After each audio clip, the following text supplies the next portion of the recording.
Episode की शुरुआत dungeon के एक बहुत ही खतरनाक और सस्पेंस भरे माहौल से होती है।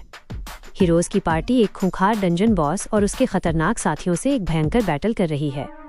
इस पार्टी का लीडर मासायुकी है। लड़ाई के दौरान एक खतरनाक मॉन्स्टर सीधे मासायुकी की तरफ हमला करता है। मासायुकी घबरा जाता है और बस खुद को बचाने की कोशिश करता है, लेकिन तभी उसकी टीम के लोग इसे एक मास्टर प्लान समझ लेते हैं। उन्हें लगता है कि मासायुकी ने जानबूझकर मॉन्स्टर को अपनी तरफ खींचा ताकि वो लोग उसे घेरकर पिंसर अटैक कर सकें। जिनराई और बाकी लोग पूरे जोश में आकर अपना अपना पावरफुल अटैक कर देते हैं और मॉन्स्टर्स को खत्म करने लगते हैं। वो खूंखार बॉस मॉन्स्टर अचानक से पलटता है और टीम की मेंबर जिवू पर एक बहुत ही भयानक हमला करने के लिए आगे बढ़ता है। जिवू खतरे में होती है और उसके पास बचने का कोई रास्ता नहीं होता। ये देखकर मासायुकी उसे बचाने के लिए पूरे जोश में आगे दौड़ पड़ता है, लेकिन तभी उसका पैर बुरी तरह अटक जाता है और वो औंधे मुंह जमीन पर गिर पड़ता है।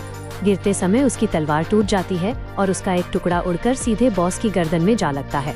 बॉस वहीं खत्म हो जाता है। मासायुकी खुद समझ नहीं पाता कि हुआ क्या, लेकिन उसकी टीम इसे एक परफेक्ट प्लान मानती है। सब लोग उसे हीरो की तरह देखने लगते हैं और उसकी किस्मत एक बार फिर उसे महान बना देती है। सीन कट होता है और हम डंजन से बाहर शहर में आते हैं। पूरे शहर में जश्न का माहौल है और हर तरफ सिर्फ मासायुकी के नाम का डंका बज रहा है। शहर के बीचों बीच एक अनाउंसर जोर जोर से चिल्लाकर सबको बता रहा है कि हमारे हीरो मासायुकी ने डंजन के 30वें फ्लोर को सफलता से क्लियर कर लिया है। और इसी खुशी में शहर के बाजारों में मासायुकी की नई मर्चेंडाइज बेची जा रही है। गरम गरम और स्वादिष्ट मासायुकी बंस धड़ल्ले से बिक रहे हैं। रिमुरु भी एक हॉल में मासायुकी से मजाक करता है और उसे हीरो नंबर 1 बुलाता है। मासायुकी शर्मिंदा होकर उसे टीज करने से मना करता है। इसके बाद रिमुरु और म्योलमाइल डंजन की सक्सेस पर बात करते हैं। म्योलमाइल मासायुकी को थैंक यू बोलता है उसके कुछ और सक्सेसफुल सजेशंस के लिए। जैसे वो बताता है कि 95वें फ्लोर पर जो रेस्ट एरिया और टाउन बनाया गया है वो एडवेंचर्स को बहुत ज्यादा पसंद आ रहा है। लोग डंजन की गहराइयों में इतना थक जाते हैं कि जब उन्हें वहाँ गर्म खाना और एक सुरक्षित जगह मिलती है तो वो खुशी से पागल हो जाते हैं। तभी रिमुरु एक खास एडवेंचर टीम का जिक्र करता है। वो बताता है कि एक नई टीम सामने आई है जिसका नाम है टीम ग्रीन फ्यूरी। ये टीम बहुत ही तेजी से आगे बढ़ रही है और उन्होंने सिर्फ 3 दिन के अंदर 20 फ्लोर्स क्लियर कर लिए हैं। ये बात सुनकर रामिरिस तुरंत भड़क जाती है और पूछती है कि क्या हम कोई खतरनाक मॉन्स्टर भेजकर ग्रीन फ्यूरी को हरवा दें, लेकिन रिमुरु साफ मना कर देता है। रिमुरु कहता है कि वो लोग अभी कोई चीटिंग नहीं कर रहे हैं। उनका लीडर एक एलिमेंटलिस्ट है जो डंजन की स्पिरिट से सही रास्ता पूछ रहा है। वैसे ये सब उसे राफाएल ने बताया था और वो बोलता है जितनी ज्यादा ताकतवर टीमें डंजन में पॉपुलर होंगी, दुनिया भर के लोगों में हमारे डंजन को लेकर उतनी ही ज्यादा जिज्ञासा बढ़ेगी। म्योलमाइल खुशी से बताता है कि टेम्पेस्ट का प्रॉफिट आसमान छू रहा है। पैसों का नाम सुनकर रामिरिस और वेल्डोरा की आंखें चमक उठती हैं। रिमुरु उन्हें समझाता है कि डंजन का ये रूल है कि जब तुम अच्छा काम करते हो तो प्रॉफिट का हिस्सा तुम्हें भी मिलता है। रिमुरु बताता है कि डंजन के लास्ट फ्लोर पर अलग अलग रिसर्च लैब्स हैं जिसमें उसकी भी एक है। इसके बाद रिमुरु अपनी प्राइवेट रिसर्च लैब में चला जाता है। वो शांति से अकेले में डाब्लो के सबॉर्डिनेट्स के लिए पावरफुल वेसल्स और ट्रेनी की बहनों के लिए फिजिकल बॉडीज बनाने पर काम करने लगता है। रिमुरु अपनी रिसर्च में इतना मगन हो जाता है कि वो कई दिनों तक लैब से बाहर ही नहीं आता। तभी शुना और शियोन वहाँ आती है। शुना के हाथ में रिमुरु के लिए गर्म खाने की एक ट्रे होती है। वो रिमुरु को देखकर राहत की सांस लेती है और कहती है कि हम सब बाहर बहुत परेशान हो गए थे। तभी शुना उसे एक जरूरी बात बताती है कि म्योलमाइल काफी घबराहट में आपको पूरे शहर में ढूंढ रहा था। शायद कोई बहुत बड़ी प्रॉब्लम आ गई है। जब म्योलमाइल पसीने से लथपथ होकर रिमुरु को बताता है कि डंजन में कोई बहुत बड़ी गड़बड़ चल रही है, तो रिमुरु बिना एक पल बर्बाद किए डंजन के मेन कंट्रोल रूम में पहुंच जाता है। वहां जाकर वो बड़ी मैजिक स्क्रीन पर टीम ग्रीन फ्यूरी की हरकतों को ध्यान से देखने लगता है। रामिरिस बहुत ही सीरियस और गुस्से वाले टोन में रिमुरु को बताती है कि टीम ग्रीन फ्यूरी के लीडर के हाथ में जो चमकता हुआ गैजेट है वो रिकॉर्डिंग क्रिस्टल है, जो डंजन के अंदर एक सेव पॉइंट बनाने का काम करता है, बिल्कुल गेम की तरह।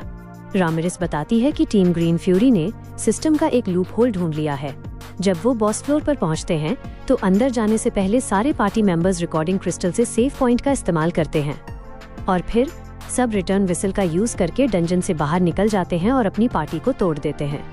फिर हर मेंबर अपनी अपनी पार्टी बना लेता है 10 मेंबर की लिमिट तक, और सब लोग अपनी टीम को बॉस फ्लोर के पहले बनाए हुए सेव पॉइंट पर ले आते हैं। इससे डंजन के सिस्टम को लगता था कि किसी बिल्कुल ही नई पार्टी ने बॉस को पहली बार हराया है। इस ग्लिच की वजह से सिस्टम उन्हें बार बार फर्स्ट क्लियर वाला भारी भरकम खजाना दे रहा था। ये पूरा ज्ञान सुनकर म्योलमाइल गहरी सोच में पड़ जाता है। म्योलमाइल अपना शक जताता है कि टीम ग्रीन फ्यूरी के पास इतना पैसा और एडवांस गैजेट खुद से नहीं आ सकता। उसने सोका से पता लगवाया था कि ये वर्ट नाम के मर्सनरी ग्रुप का हिस्सा है जो इंग्रासिया से आए हैं और पक्का इसके पीछे इंग्रासिया किंगडम के अमीर नोबल्स की भारी फंडिंग है। रिमुरु कसम खाता है कि अब वो इन गैजेट वाले हैकर्स को ऐसा मजा चखाएगा कि वो जिंदगी में कभी भी चीटिंग करने की हिम्मत नहीं करेंगे। टीम ग्रीन फ्यूरी की चालाकी की बात अभी खत्म ही हुई थी कि रिमुरु के सामने एक और बहुत बड़ी मुसीबत आ खड़ी होती है। म्योलमाइल और रामिरेस परेशान होकर रिमुरु को बताते हैं कि डंजन के अंदर सिर्फ हैकर्स ही नहीं बल्कि हिनाटा घुस आई थी। हिनाटा ने अकेले ही अपनी भयानक ताकत से डंजन के 90वें फ्लोर तक का सब कुछ चकनाचूर कर दिया है। ये तब हुआ जब सब क्रूसेडर एलिट्स डीमन कोलोसिस से हार गए और फ्रिट्ज ने बोला कि इसे तो चीफ हिनाटा भी नहीं हरा सकती है। हिनाटा ने रामिरेस के खास कोलोसिस रोबोट को बहुत बुरी तरह से धो डाला। अपिटो के साथ बाकी फ्लोर गार्डियंस को भी बुरी तरह हरा दिया और मिलिम के ड्रैगन्स भी उसके आगे नहीं टिक पाए। लेकिन इस तबाही की कहानी में मजा तब आता है जब महान स्टॉर्म ड्रैगन वेल्डोरा की एंट्री होती है। वेल्डोरा शेखी बघारते हुए कहता है कि हिनाटा ने बहुत तबाही मचाई लेकिन उसके बाद मेरी बारी थी। वेल्डोरा बताता है कि हिनाटा ने सारे पैटर्न और ट्रिक्स इस्तेमाल किए जिससे मेरी कमजोरी का उसे पता चल सके, लेकिन ऐसा करते हुए उसने बहुत समय और मूव्स बर्बाद कर दिए। उसके आखिरी अटैक ने मुझे हल्की सी खरोंच दी थी जिससे मुझे 300 साल पहले के हीरो का एब्सोल्यूट सेवरेंस अटैक याद आ गया था। अब सोचता हूँ तो ऐसा लगता है कि हिनाटा की टेक्निक्स भी कुछ हीरो जैसी ही थी। हिनाटा की इस तबाही के बाद डंजन के फ्लोर्स को फिक्स करना जरूरी था और इसी काम के लिए उसकी नजर पड़ती है एडलमैन पर। एडलमैन जो ताकतवर तो बहुत है लेकिन क्रूसेडर्स के हाथों मिली करारी हार ने उसे अंदर ही अंदर पूरी तरह तोड़ दिया था। इसलिए वो सीधे रिमुरु के सामने अपना सिर झुका देता है और कहता है कि अगर मेरी इस हार के लिए कोई सजा बनती है तो मैं उसे स्वीकार करने के लिए पूरी तरह तैयार हूँ। लेकिन रिमुरु बहुत ही शांत और समझदारी भरे तरीके से एडलमैन को समझाता है कि इस हार में सिर्फ तुम्हारी गलती नहीं थी, असल में वो होली नाइट्स तुम्हारे लिए सही ओपोनेंट थे ही नहीं। फिर रिमुरु उसे होली मैजिक का असली और गहरा ज्ञान देता है। वो बताता है कि ये पावर फेथ और पक्के इरादे पर चलती है और इसके लिए एक स्पिरिचुअल कॉन्ट्रैक्ट चाहिए होता है, क्योंकि अब एडलमैन की आस्था और पूजा रिमुरु की तरफ शिफ्ट हो चुकी थी। इसलिए उसका पुराना कनेक्शन टूट गया था और वो ल्यूमिनस की पावर को इस्तेमाल नहीं कर पा रहा था। शुना बताती है कि उसने एनालिस्ट स्किल से होली मैजिक को कॉपी कर लिया था और उसका फेथ रिमुरु पर था। इसके बाद रिमुरु खुद एडलमैन के लिए एक नया स्पेल बनाता है जिसका नाम है secret of faith and grace. इस स्पेल की मदद से एक अनडेड वाइट होकर भी एडलमैन बिना किसी डैमेज के होली पावर का इस्तेमाल कर सकता था। जब एडलमैन पहली बार अपने हाथों से होली रे का इस्तेमाल करता है तो उसका खोया हुआ सारा कॉन्फिडेंस एक झटके में लौट आता है।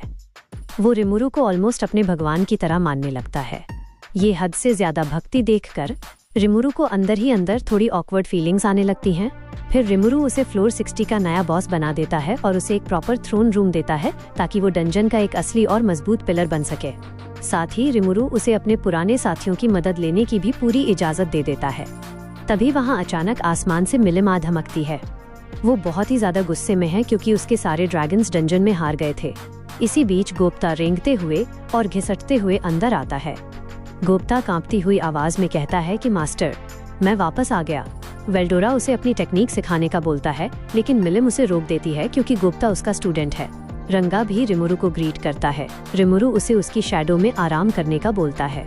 वेल्डोरा बताता है कि अब तो टीम ग्रीन फ्यूरी ने डंजन का 40वां फ्लोर भी क्लियर कर लिया है।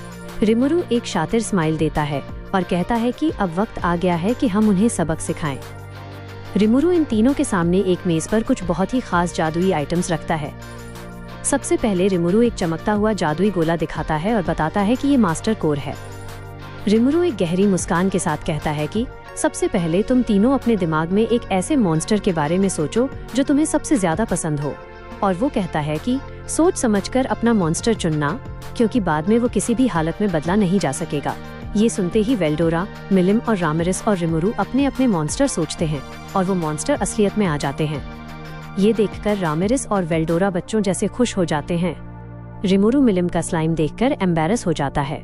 उनका ये उत्साह देखकर रिमुरु अपनी अगली चीज बाहर निकालता है जिसे वो स्यूडो सॉइल कहता है। रिमुरु पॉजेस बोलता है और एकदम से बेहोश हो जाता है। ये देखकर वेल्डोरा और बाकी सब घबरा जाते हैं। फिर उन्हें रिमुरु उसके सोचे हुए घोस्ट मॉन्स्टर में दिखता है रिमुरु पूरे फोकस के साथ गहराई से समझाता है कि ये स्यूडो सोल्स बिल्कुल किसी असली आत्मा की तरह ही काम करती हैं। वो समझाता है कि जब इस स्यूडो सोल को उस मास्टर कोर के अंदर डाला जाता है तो वो एक धड़कते हुए जादुई दिल की तरह बन जाता है, जिसे अवतार कोर कहते हैं। ये देखकर बाकी लोगों की खुशी का कोई ठिकाना नहीं रहता। फिर सब अपने अपने मॉन्स्टर के अंदर अपने आप को ट्रांसफर करते हैं और सब जन खुशी से झूमने लगते हैं। वेल्डोरा पूरे जोश में कहता है, चलो हम उन चैलेंजर्स को सबक सिखाएं।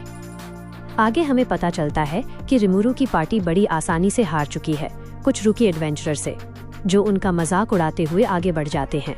रिमुरु जोर से कहता है कि हमें बहुत सारी ट्रेनिंग की जरूरत है। और इसी मजेदार हार के साथ ये कमाल का एपिसोड यहीं पर खत्म हो जाता है। अगर आपको ये एक्सप्लेनेशन पसंद आया हो तो वीडियो को लाइक करें और चैनल को सब्सक्राइब करना बिल्कुल न भूलें।